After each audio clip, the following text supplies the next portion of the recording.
never saw himself as above anyone else. And he was really a scholar, a research scholar, and he dug into things. And at one time, he was working on ragas of some part of India or northern Tibet, I forgot what, and he was looking for an authority in this area.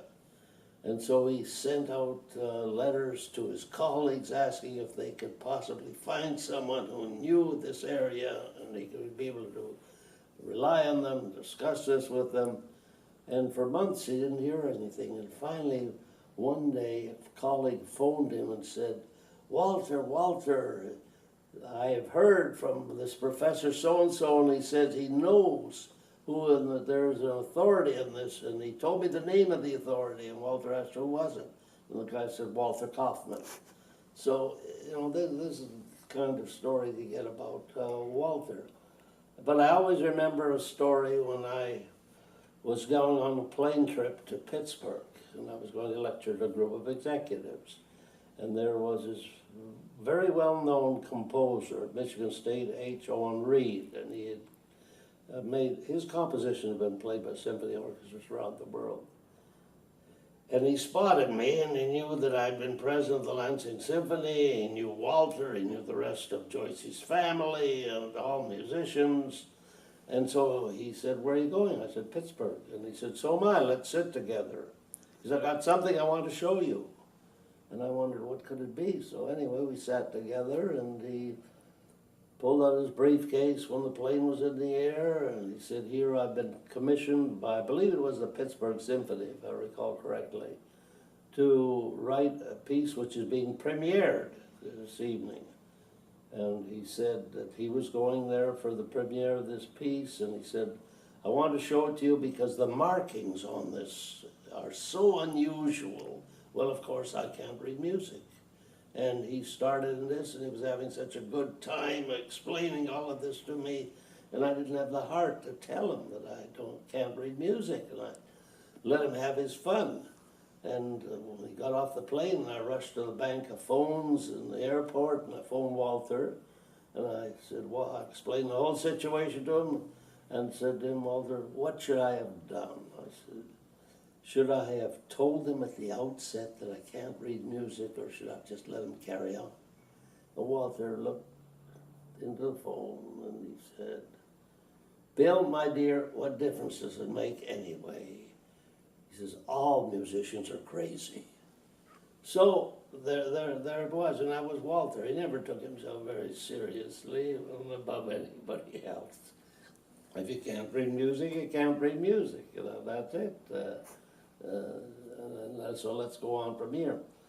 And I also remember sitting beside him when we would go to events, and they would play a bit of his music or give him an accolade, and I'd say, well, congratulations, so on. He'd say, so what? Let's get on with it. So Walter was a very unusual and fabulous individual, pardon me. And when he wrote the music that got the Royal Winnipeg Ballet their royal designation from the Queen, there was a big celebration for Walter, and I believe it was held in the Parliament buildings or in Government House. I'm not sure which in Winnipeg. And of course, the Prime Minister was there, and the Queen sent her representative, and so on. And Walter wasn't much on these celebrations. He didn't want to go, and he was giving his wife Frida a difficult time. He said, I'm not going to attend. And she was beside herself. She said, Walter, the party's for you. He said, well, let them have the party, you know. He wasn't interested. And at the end of the evening, he said, well, if Joyce and Bill go, he said, then I'll go to that. And Joyce said, we aren't invited. He said, well, I'm inviting you. So he said, Frida, phone, tell them. He said, if they expect me there, tell them to send an invitation to Joyce and Bill, and so on. So we went there. And I was standing talking to Walter. And Walter loved everything that was real. He couldn't stand things that were phony, that people put on airs, they're better than anyone else, and so on. And the Queen's representative was bringing a professor from the university who was a professor of philosophy with her, and I remember his name, but I'm not going to repeat it in here. But she was bringing this professor over to meet Walter, and she said to the professor, Professor so-and-so, do you know Dr. Kaufmann? And the professor said, yes, indeed, we've met. And Walter looked at him and said, that's a lie, an absolute lie. And he turned around, he walked in the other direction. And I followed him, and I said, Walter, what was that all about?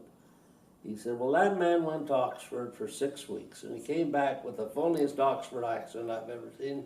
He said, I can't stand him. That's about the 5th or 6th time I've met him. So with Walter, everything was real, nothing put on, period.